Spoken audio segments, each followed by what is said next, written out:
آقا علیہ السلام نے فرمایا کہ جو شخص کسی ایک انسان کی دنیا کی پریشانیوں میں سے ایک پریشانی کو اپنی ایفرٹ کے ذریعے دور کر دے، اللہ پاک اس کے بدلے قیامت کے دن کی اس کی پریشانی کو دور کر دے گا۔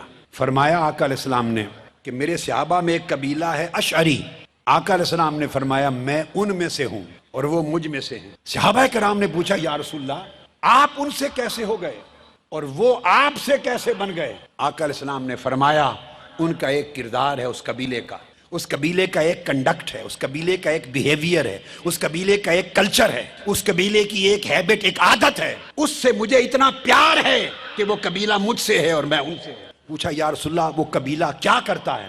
فرمایا جب ان میں سے کچھ لوگوں کا کھانا ختم ہو جاتا ہے اور کچھ لوگوں کا رہ جاتا ہے تو وہ سارا کھانا پینا، گندم، چاول، دال، گھی، دودھ، کھجور، جو کچھ ہوتا ہے اکٹھا ایک کپڑے میں جمع کر لیتے ہیں اور ایک برتن لے کے سب میں برابر تقسیم کر دیتے ہیں تاکہ کوئی بھوکا نہ رہے۔ وہ سارا کچھ برابری سے جب دوسروں میں بانٹ دیتے ہیں، فرمایا اللہ کی عزت کی قسم ان کے اس عمل کی وجہ سے وہ مجھ سے ہیں اور میں ان سے ہوں۔ آقا علیہ السلام نے فرمایا من کان عنده فضل زاد فلیعد به علی من لا زاد له ومن کان عنده فضل ظاہر فلیعد به علی ظاہر له۔ صحابہ کہتے ہیں حتی ظننا انه لا حق لاحد منا فی الفضل۔ آقا علیہ السلام نے فرمایا صحابہ کرام سے تم میں سے جس کے پاس ضرورت سے زائد سواری ہے وہ لوٹا دے، اسے لوٹا دے، جس کے پاس ضرورت کی سواری نہیں۔ تم میں سے جس کے پاس ضرورت سے زائد کھانا پینا ہے وہ لوٹا دے اسے،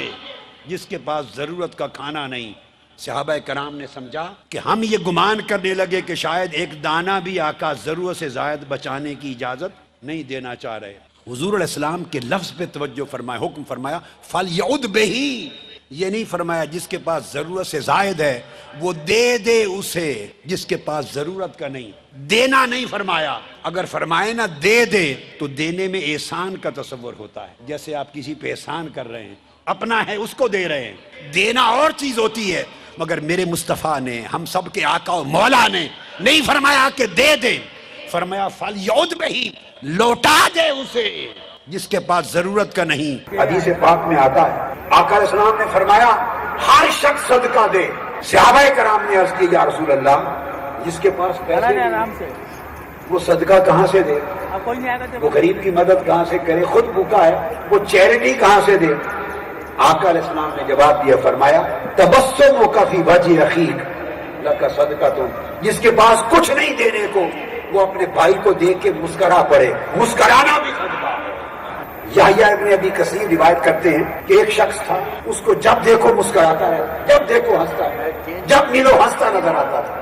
کسی نے ذکر کیا آقا علیہ السلام کے سامنے، آقا وہ ہر وقت ہنستا ہے، وقت بے وقت ہنستا ہے۔ جب آقا علیہ السلام نے سنا تو میرے اور آپ کے تاجدار کائنات آقا نے فرمایا، کیا فرمایا؟